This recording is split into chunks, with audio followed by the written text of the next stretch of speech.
नमस्कार, मैं के हिंदी चैनल में आपका स्वागत है। मैं हूं सोहनलाल शर्मा।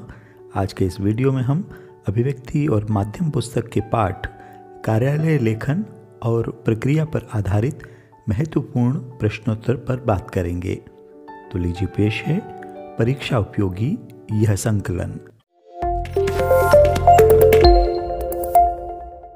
पहला प्रश्न है, औपचारिक पत्र किसे कहते हैं?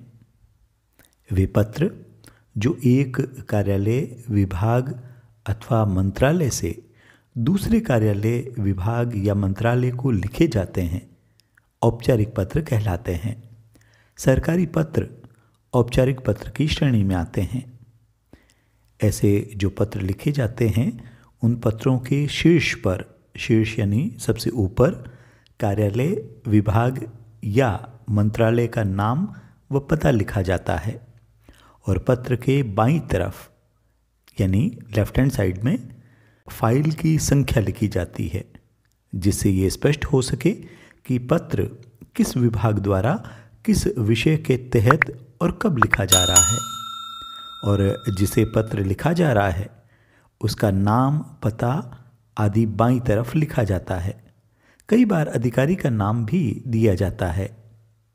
और ऐसे पत्रों में पहले सेवा में का प्रयोग होता था, लेकिन यह प्रयोग अब धीरे धीरे कम हो रहा है। और विषय शीर्षक के अंतर्गत संक्षेप में ये लिखा जाता है कि पत्र किस प्रयोजन के लिए यानी किस उद्देश्य के लिए या किस संदर्भ में लिखा जा रहा है। विषय के बाद बाईं तरफ महोदय संबोधन लिखा जाता है। पत्र की भाषा सरल व सहज होनी चाहिए। क्लिष्ट शब्दों के प्रयोग से बचना चाहिए, यानी कठिन शब्दों का प्रयोग नहीं करना चाहिए। अनेक बार सटीक अर्थ प्रेषित करने के लिए प्रशासनिक शब्दावली का प्रयोग करना ही उचित होता है। इस पत्र के बाईं ओर प्रेषक का पता और तारीख दी जाती है। पत्र के अंत में भवदीय शब्द का प्रयोग अधोलेख के रूप में होता है और भवदीय के नीचे पत्र भेजने वाले के हस्ताक्षर होते हैं। हस्ताक्षर के नीचे कोष्ठक में पत्र लिखने वाले का नाम मुद्रित होता है, अंकित होता है, और नाम के नीचे पद नाम लिखा जाता है। पद नाम यानी ओहदा या डेजिग्नेशन। अगला प्रश्न है, टिप्पणी किसे कहते हैं एवं टिप्पणी का क्या उद्देश्य होता है? तो किसी भी विचाराधीन पत्र यानी वह पत्र जिस पर विचार चल रहा है अथवा प्रकरण को निपटाने के लिए उस पर जो राय, मंतव्य, आदेश अथवा निर्देश दिया जाता है वह टिप्पणी कहलाती है।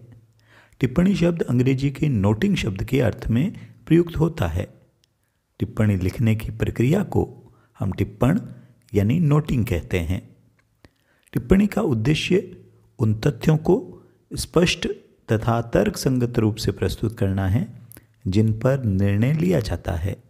साथ ही उन बातों की ओर संकेत करना है जिनके आधार पर उक्त निर्णय संभवतः लिया जा सकता है। अगला सवाल, टिप्पण कितने प्रकार के होते हैं? तो टिप्पण मुख्यतः दो प्रकार के होते हैं, सहायक स्तर पर टिप्पण तथा अधिकारी स्तर पर टिप्पण। कार्यालय में टिप्पण कार्य अधिकतर सहायक स्तर पर होता है। इसे आरंभिक टिप्पण या मुख्य टिप्पण कहते हैं, जिसमें सहायक विचाराधीन मामले का संक्षिप्त ब्यौरा देते हुए उसका विवेचन करता है। और सहायक आरंभिक या मुख्य टिप्पणी को जब संबंधित अधिकारी के पास में भेजता है तो वह अधिकारी टिप्पणी पढ़ने के बाद नीचे मंतव्य लिखता है, यानी वह क्या सोचता है, और इसे आनुषंगिक टिप्पणी कहते हैं। और ये क्रिया आनुषंगिक टिप्पण कहलाती है। अगला प्रश्न, अनुस्मारक किसे कहते हैं?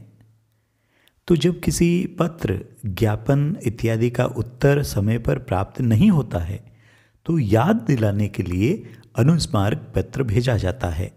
इसे स्मरण पत्र या रिमाइंडर भी कहते हैं। इसका प्रारूप औपचारिक पत्र की तरह ही होता है, मगर आकार छोटा होता है। अनुस्मारक के शुरू में पूर्व पत्र का हवाला दिया जाता है और जब एक से अधिक अनुस्मारक भेजे जाते हैं तो पहले अनुस्मारक को अनुस्मारक 1, दूसरे को अनुस्मारक 2, तीसरे को अनुस्मारक 3 इत्यादि लिखते हैं। अगला प्रश्न, अर्ध सरकारी पत्र किसे कहते हैं? तो जवाब है कि अर्ध सरकारी पत्र वे पत्र होते हैं जिन्हें लिखने वाला अधिकारी संबंधित अधिकारी को यानी सामने वाले अधिकारी को व्यक्तिगत स्तर पर जानता है। इस प्रकार का पत्र ऐसी स्थिति में भी लिखा जाता है जब किसी खास मसले पर संबंधित अधिकारी का ध्यान व्यक्तिगत रूप से आकर्षित कराया जाता है या उसका व्यक्तिगत परामर्श लिया जाए। अर्ध सरकारी पत्र में औपचारिक पत्र के विपरीत अनौपचारिकता का पुट होता है, यानी अनौपचारिकता शामिल होती है। इसमें एक मैत्री भाव होता है, मित्रता का भाव, और पत्र के प्रारंभ में संबोधन के रूप में महोदय या प्रिय महोदय का प्रयोग नहीं होता। ऐसे पत्र में आमतौर पर प्रयोग किया जाने वाला संबोधन प्रिय श्री और आगे उनका नाम या प्रियवर श्री और फिर इनका नाम हो सकता है। पत्र के अंत में अधोलेख के रूप में दाहिनी ओर भवदीय के स्थान पर आपका प्रयोग किया जाता है। अगला प्रश्न, कार्य सूची किसे कहते हैं? तो जवाब है कि किसी भी संस्था की औपचारिक बैठक में चर्चा के लिए निर्धारित विषयों की अग्रिम जानकारी देने वाली सूची को कार्य सूची कहते हैं।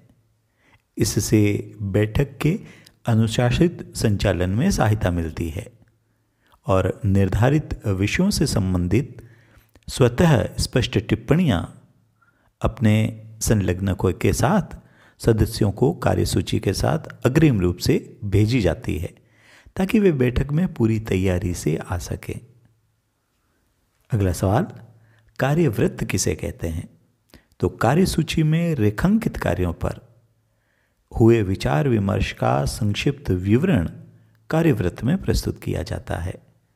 इसमें क्रमशः उपस्थित लोगों की राय का पूरा विवरण दिया जाता है। अगला सवाल, परिपत्र किसे कहते हैं? तो जवाब है कि बैठक में लिए गए महत्वपूर्ण निर्णयों को कार्यान्वित करने के लिए जारी पत्र को परिपत्र कहा जाता है और इसे अंग्रेजी में सर्कुलर कहते हैं। जिस मुद्दे को लेकर पहला परिपत्र जारी किया जाता है उस मुद्दे पर होने वाला फैसला भी परिपत्र के रूप में जारी किया जाता है, जिसमें निर्णय को कार्यान्वित किए जाने के यानी उसको लागू किए जाने के निर्देश होते हैं। अंतिम प्रश्न, स्वतः स्पष्ट टिप्पणी किसे कहते हैं? तो जवाब है कि स्वतः स्पष्ट टिप्पणी वह टिप्पणी होती है जो फाइल के ऊपर लिखकर स्वतंत्र रूप से भेजी जाती है, जो अपने आप में संपूर्ण होती है तथा जिसे पढ़ लेने भर से पूरा मसला समझ में आ जाता है। ऐसे ही उपयोगी वीडियो के लिए चैनल को सब्सक्राइब करें, साथ ही लाइक व शेयर करना न भूलें। बने रहिए चैनल के साथ। मिलते हैं अगले वीडियो में। नमस्कार।